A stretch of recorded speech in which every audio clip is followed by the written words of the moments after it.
മുൻ ആഭ്യന്തരമന്ത്രി തിരുവഞ്ചൂർ രാധാകൃഷ്ണൻ നമ്മളോടൊപ്പം ടെലിഫോണിൽ തത്സമയം. ശ്രീ തിരുവഞ്ചൂർ രാധാകൃഷ്ണൻ, മേലിൽ പോലീസുകാരെ കുറിച്ച് തോന്നിയവാസം എഴുതിയാൽ തന്റെ എല്ലു ഞാൻ ഒടിക്കും എന്ന സിനിമാ ഡയലോഗ് അത്ര നിഷ്കളങ്കമായിട്ടായിരിക്കില്ല മാഹിൻ പോസ്റ്റ് ചെയ്തതെന്നാണ് ഞങ്ങൾ വിചാരിക്കുന്നത്. അപ്പൊ ഈ സംസ്ഥാനത്തുണ്ടാകുന്ന പോലീസ് അതിക്രമങ്ങളെ കുറിച്ചുള്ള വാർത്ത റിപ്പോർട്ട് ചെയ്യുന്ന മാധ്യമപ്രവർത്തകരൊക്കെ എല്ലാം ഇൻഷുറൻസ് ചെയ്യണോ?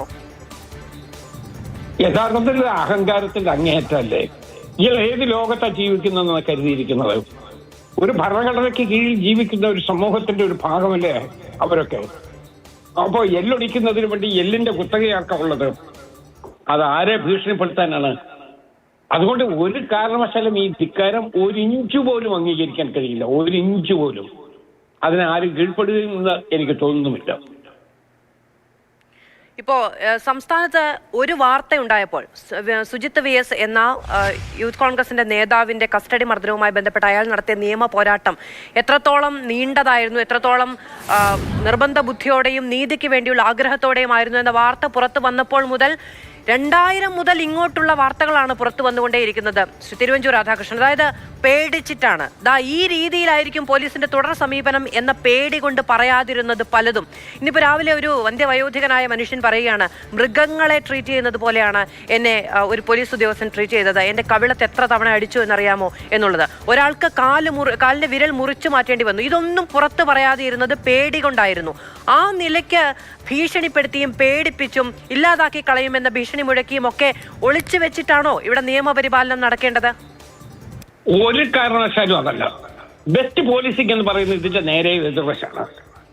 ആ ബെസ്റ്റ് പോലീസിംഗ് എന്ന് പറയുന്നത് സംരക്ഷണം ആവശ്യമുള്ള ആളുകളെ പ്രൊട്ടക്ട് ചെയ്യുക, അതോടൊപ്പം സമൂഹത്തിന് ശത്രുക്കളായി മാറുന്നവരും അവരുടെ ദ്രോഹം ചെയ്യുന്ന ആളുകളെയും അവർക്കെതിരായി നിയമപരമായി നീങ്ങുക. നിയമപരമായി എന്നുള്ളത് ഞാൻ അടിവരയിട്ട് പറയുന്നു. നിയമവിരുദ്ധമാണ് ഈ പറയുന്ന കയ്യേറ്റങ്ങളൊക്കെ, നിയമവിരുദ്ധമാണ്. നാട്ടുപുറത്തൊരു ഗുണ്ട തല്ലിയാലും നാട്ടുപുറത്ത് കാര്യമില്ലാത്ത ഒരു കാര്യത്തിൽ ഒരു പോലീസുകാരൻ തല്ലിയാലും രണ്ടും ഗുണ്ട ആക്രമണത്തിന് തുല്യമല്ലേ? യൂണിഫോം ഇട്ട ഗുണ്ടയായിട്ട് പോലീസിന് നിൽക്കാൻ പറ്റുമോ? അതുകൊണ്ടാണ് എന്റെ അഭിപ്രായം ബെസ്റ്റ് പോലീസിംഗ് എന്ന് പറയുന്നത് അതിനേക്കാൾ വ്യത്യസ്തമാണ്. ആ ബെസ്റ്റ് പോലീസിങ്ങിനാണ് നമ്മൾ ഈ ശമ്പളം കൊടുക്കുന്നത്.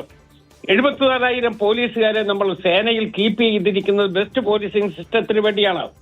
നാട്ടുകാരെ ആരെയും തല്ലുന്നതിന് വേണ്ടിയുള്ള ലൈസൻസ് ആണ് ഇവരുടെ പോക്കറ്റിലിരിക്കുന്നത് എന്ന് നമുക്ക് കണക്കാക്കാൻ പറ്റുമോ? ഒത്തിരി അനുഭവങ്ങൾ ഇനിയും വരും. ഇനിയും പുറത്ത് പല കാര്യങ്ങളും വരും എന്ന് തന്നെയാണ് എന്റെ പ്രതീക്ഷ. കാരണം ആളുകൾ അവരുടെ മാനാഭിമാനം ഓർത്ത് അല്ലെങ്കിൽ എന്ത് ഉണ്ടാകാൻ പോകുന്നത് എന്നതിനെ കുറിച്ചുള്ള അവരുടെ ഒരു ചിന്തയുള്ളത് കൊണ്ട് ഒരു പക്ഷെ പറയാതെ പോയതാകാം. പറയാത്ത കഥകൾ ഒത്തിരി ഇനിയും പുറത്തു വരും എന്ന് തന്നെ ഞാൻ കണക്കാക്കുകയാണ്. വളരെയധികം നന്ദി ശ്രീ തിരുവഞ്ചൂർ രാധാകൃഷ്ണൻ ഞങ്ങളോട് പ്രതികരിച്ചതിന്. മുൻ ആഭ്യന്തരമന്ത്രി കൂടിയാണ് തിരുവഞ്ചൂർ രാധാകൃഷ്ണൻ.